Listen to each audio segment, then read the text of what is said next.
Baik, sebenarnya Assalamualaikum warahmatullahi wabarakatuh. Lanjut lagi di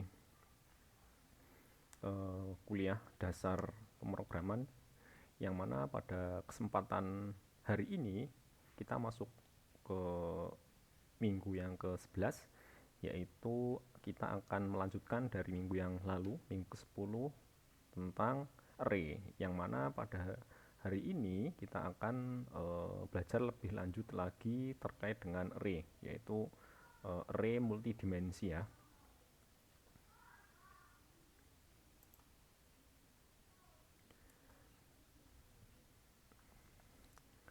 Nah, tujuan dari pembelajaran ini yaitu pertama nanti rekan-rekan mampu memahami konsep array dua dimensi. Kemudian selain itu rekan-rekan juga mampu memberikan contoh penggunaan array dua dimensi. Yang terakhir yaitu rekan-rekan diharapkan mampu menyelesaikan studi kasus, matriks, dan lain-lain. Seperti yang telah kita ketahui bahwa array itu adalah sebuah kelompok tipe data yang memiliki kesamaan ya. Sebuah tipe data yang memiliki kesamaan. Artinya di sini kumpulan dari data-data tipenya nanti sama. Nah, yang mana pada sebelumnya kita telah belajar tentang array satu dimensi, atau di sini hanya terdiri dari satu baris elemen ya. Nah, kemudian pada umumnya data itu juga biasanya sering disajikan atau ditampilkan dalam bentuk tabel ya, dalam bentuk tabel. Di mana di sana kalau tabel itu berarti nanti akan ada baris, kemudian ada kolom. Baris itu berarti yang dia vertikal, kemudian yang kolom itu yang secara horizontal. Nah, contoh yang paling gampang yang sering kita gunakan yaitu di tampilan spreadsheet ya, bisa Microsoft Excel.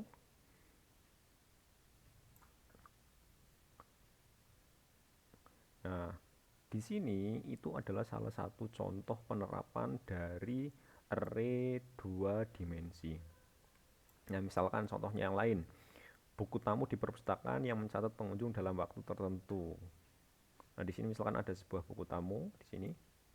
Oh, di sana ada pertama ada kolom nomor. Nah, ini kolom, ini ada kolom dan yang ini baris tadi. Ada kolom nomor, hari, nama, alamat, jabatan, dan seterusnya. Nah, kemudian nanti kalau ada pengunjung yang lainnya di bawahnya, yang pertama ini diisi satu, kemudian diisi dua, dan seterusnya. Nah, selain itu juga ada namanya rating film ya, dilakukan oleh penonton. Misalkan ada film X, Y, Z. Nah, ini ada user 1, nanti dia rating berapa untuk film yang slide yang Y, yang Z, nanti di rating berapa. Nah, ini contohnya, contoh penerapannya. Sama ya di sini ya, rating ini juga disajikan dalam bentuk tabel, di sini.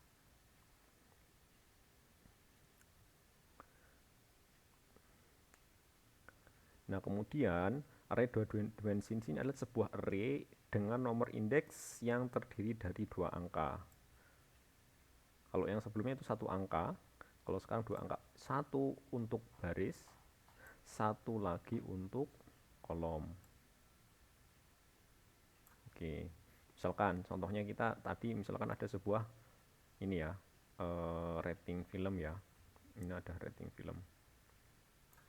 Yang mana tadi kita lihat di bagian ini Nah, ini judul filmnya. Ini judul filmnya. Judul filmnya kita isi dengan itu adalah bagian kolomnya ya di sini ya. Film ke-0, film ke-0, film ke-1, film ke-2, film ke-3.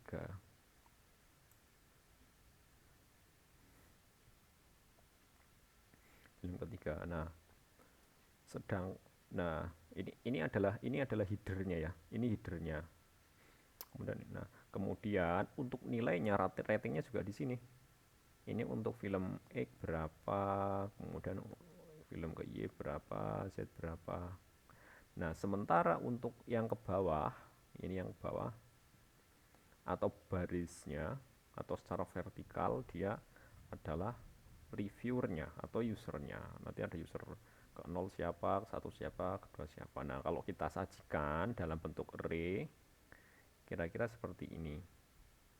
Tadi, indeks yang pertama, ini adalah barisnya. Nah, ini adalah barisnya. Baris. Kemudian yang ini adalah kolomnya. Kalau kita lihat di sini, kita bandingkan untuk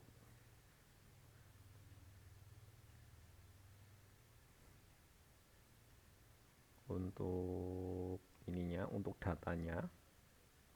Untuk data misalkan baris ke 0, ini baris ke 0, baris ke 0. Kemudian kolom kedua sama ya. Array mulai dari 0 indeksnya 0, 1, 2. Nah, ini baris ke 0, kolom kedua. Berarti nilainya adalah ini nilainya. Nah, kemudian selanjutnya baris ke 1, kolom ketiga. Nah, baris ke 1, kolom ketiga. Nah, berarti ini D itu baris dan kolom ini pertemuan antara baris dan kolom. Nah, ini nanti angkanya berapa? Atau selnya di sel ke sini ya. Ini itu untuk ininya, untuk definisinya. Kita lihat untuk deklarasi. Dan sebenarnya untuk deklarasi ini sama ya. Kita deklarasi sebenarnya sama.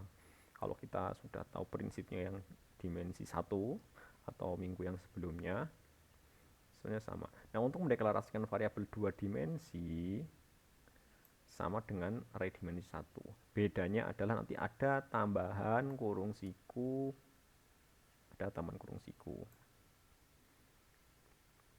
Contohnya misalkan kita tahu ya deklarasi ya. Ada tipe datanya apa?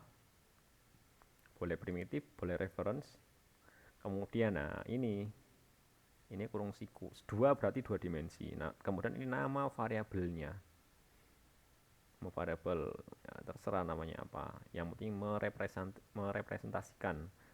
Nanti dia mau buat apa sih? Nah, kemudian new adalah apa? Ada yang masih ingat? New ini adalah untuk menginstansiasi. Kemudian sama ini data tipenya. Jangan lupa ini ada jumlah barisnya berapa, jumlah kolomnya berapa. Nah, antara X dan Y ini dia tidak boleh kosong, tapi boleh 0. Tidak boleh kosong, tapi boleh 0. Nah, di mana X adalah jumlah barisnya, kemudian Y adalah jumlah kolomnya. Misalkan contohnya seperti ini, ada integer array ARR, new, integer 10, 20. Berarti nanti kita akan membuat sebuah array, ada sebuah tabel yang misalnya ini adalah, dia akan membuat sebuah tabel. Ini dia akan membuat sebuah tabel. Ini titik-titik aja. Berarti ini jumlah barisnya di sini. Jumlah barisnya nanti dia akan ada 10 baris. Kemudian nanti dia jumlah kolomnya ada 20 buah. Oke. Itu deklarasinya. Nah, kemudian masih lanjut terkait dengan deklarasi. Kemudian sama dengan array satu dimensi, bentuk lainnya seperti ini ya. Kita boleh mendeklarasikan di depan variabel atau di depan variabel pass atau di belakangnya tipe data atau di belakangnya variabel juga boleh, seperti ini juga boleh.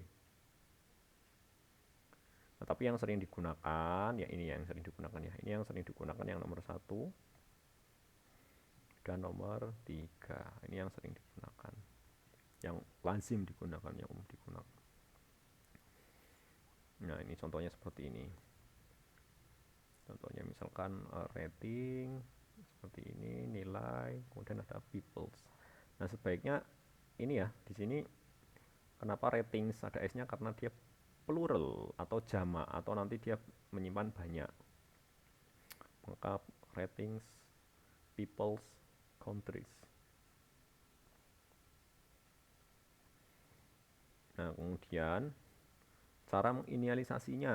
Nah, inisialis berarti memberikan nilai awal ya. Ini array 2 dimensi dilakukan dengan memberikan nilai pada array 2 dimensi menggunakan operator sign atau sama dengan.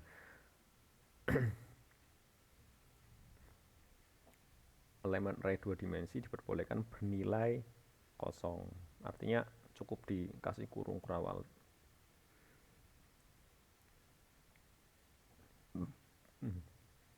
Nah, misalkan seperti ini untuk mendeklarasikan. Nah,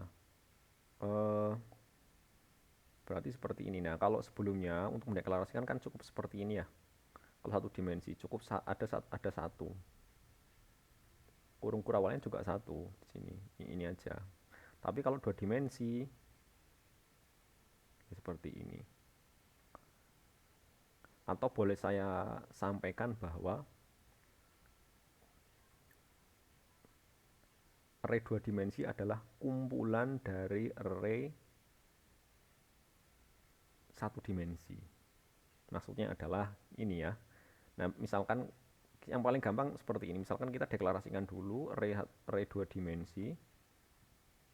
Kita deklarasikan dulu array 2 dimensi seperti ini. Array 2 dimensi misalkan A sama dengan. Nah, kita buat dulu di sini array 1 dimensi. Nah, ini di bawah. Karena tadi kita sebutkan array 2 dimensi adalah kumpulan dari 1 dimensi. Berarti kita buat aja array 1 dimensi. 1 record, 2 record, 3 record, jangan lupa. Nah, dan di sini dikasih titik 2. Titik koma. Tapi harus ya, satu baris itu harus dibungkus dengan kurung kurawal buka dan tutup. Ini jangan sampai lupa ini. Ini jangan sampai lupa. Jangan sampai lupa. Nah, tadi ya, bahwa array 2 dimensi itu boleh kosong, maksudnya di sini. Kan di sini tidak harus terisi semua ya. Di sini kolom ketiga pada baris pertama di sini ini kan di sini kosong. Ini kosong, kemudian ini juga ada yang kosong, ada yang kosong, ada yang boleh seperti itu. Berarti ya memang tidak ada nilainya. Nah, kalau kita lihat di dalam sebuah tabel ya seperti ini. Nah, ini nilainya 0, 1, 2, 3, 4. Nih, baris ke 0, kolom ke 0, baris ke 0, kolom ke 1. Nah, ini juga. Ingat ya, di sini ini adalah baris, kemudian yang secara horizontal itu adalah kolomnya. Sama. Nah, ini di sini ada kosong, ada kosong, ada kosong, ada kosong. Oke. Nah, kalau misalkan kita ngasih nilai, ya sini tinggal dikasih nilai. Berarti ada 3 baris, 4 kolom. Kasih nilai. Ini adalah nilainya. Nah, kemudian ya biasanya ketika kita membuat sebuah array itu arraynya ini ya, bisa cara masukannya itu diinputkan melalui keyboard. Sama seperti 1 dimensi, tetapi ya jelas ya, karena ini 2 dimensi, berarti di sana ada namanya baris, ada kolom. Ya berarti nanti kita harus menggunakan ini perulangan yang bersarang. Ya bersarangnya jelas 2. Nah, outer loopnya ini berarti barisnya,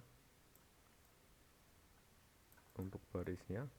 Sedangkan yang ini innernya itu untuk kolomnya. Nah, ini di sini ya kita mendeklarasikan sebuah variabel array namanya ratings dengan jumlah barisnya 3, kolomnya 4. Ya, barisnya 3, kolomnya 4. Nah, kalau ingin mengasih sebuah nilai ya berarti seperti ini. Ada 2 dimensi variabel i dan j. Berarti ketika nanti ini ada akan berapa kali? Berarti 3 baris 4 kolom, berarti selama 12 kali di sini ya di sign. Nah, untuk menampilkan juga sama di sini. Baris ke 0, kolom 0, lupanya dengan 2. Mungkin contohnya misalkan ini dimasukkan, kemudian ditampilkan.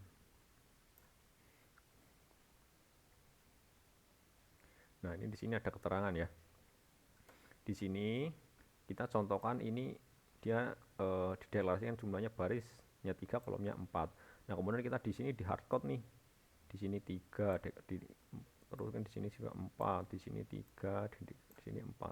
Nah, terus pertanyaannya ketika ini nanti dirubah menjadi nilai yang lain, nah ya kita harus ngubah di sini juga ya.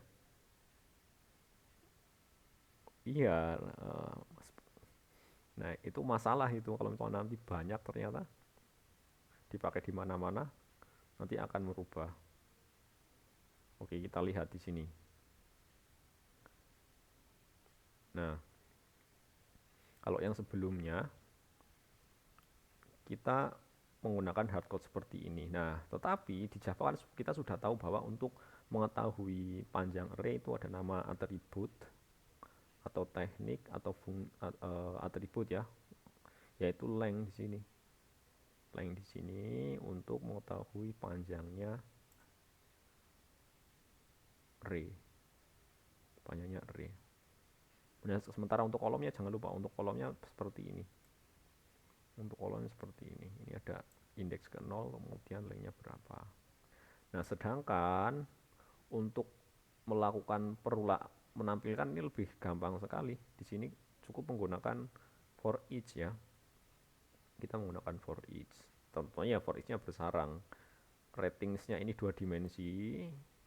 Kemudian dia karena ya kenapa ini jadi 1 dimensi? Karena tadi array 2 dimensi adalah kumpulan dari array 1 dimensi. Berarti kumpulan itu berarti lebih dari 1, sehingga di sini ketika ditampilkan menggunakan for each dia akan berubah menjadi 1 dimensi. Kemudian 1 dimensi ini akan di for lagi menjadi tanpa array. Kemudian kita tampilkan aja nih, gampang sekali kalau misalkan menggunakan for each. Oke. Nah, tadi ya setiap array itu mempunyai ukuran ya, baik itu 1 dimensi atau 2 dimensi, yaitu ada atribut namanya length di sini ya.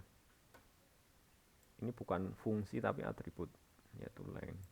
Contohnya misalkan seperti ini, berarti length itu barisnya 3 atau dimensi yang pertama. Kemudian untuk length 4 menghasilkan 4, itu untuk kolomnya dimensi yang kedua.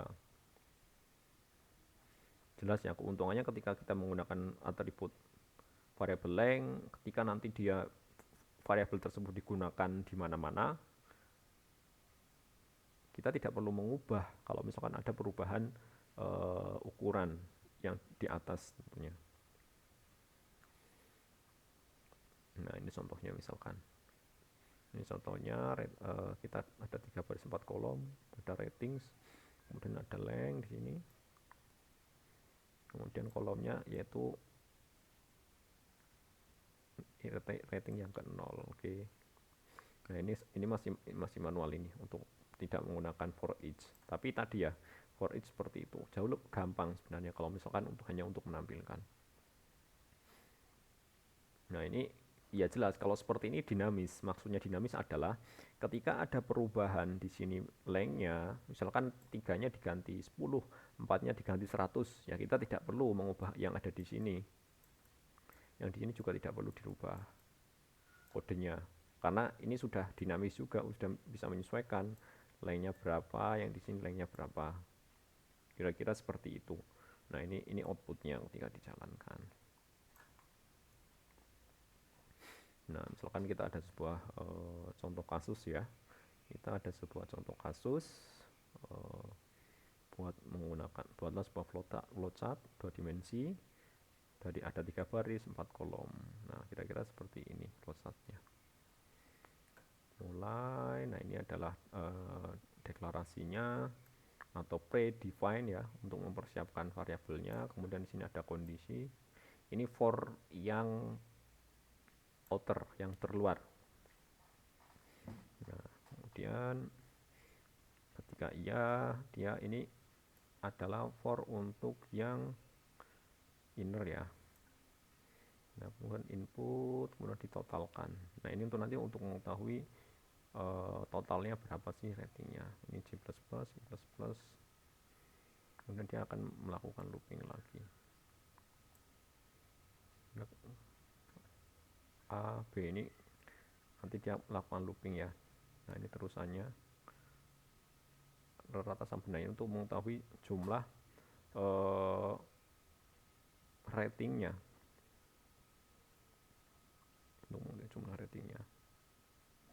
Rating length ini berarti nanti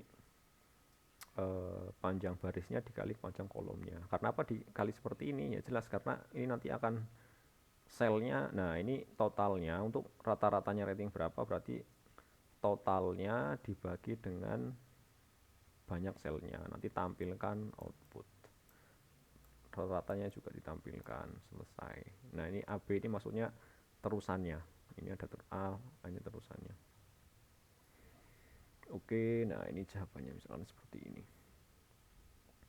Totalnya ini tampilkan ini menggunakan for each. Kemudian ratanya berapa, totalnya berapa. Oke, gampang ya.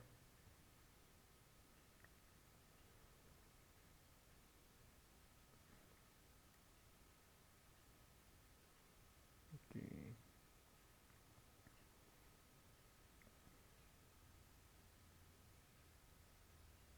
Nah, ini masih mirip sih sebenarnya. Ini masih mirip.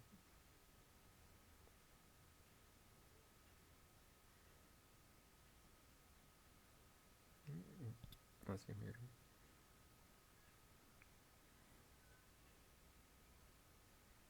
Ini baris tertentu saja ini, berarti tidak semua kolom. Ini misalkan baris yang ke 0.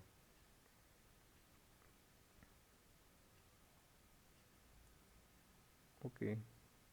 Ya, sampai sini mungkin nanti kita didiskusikan ketika live ya.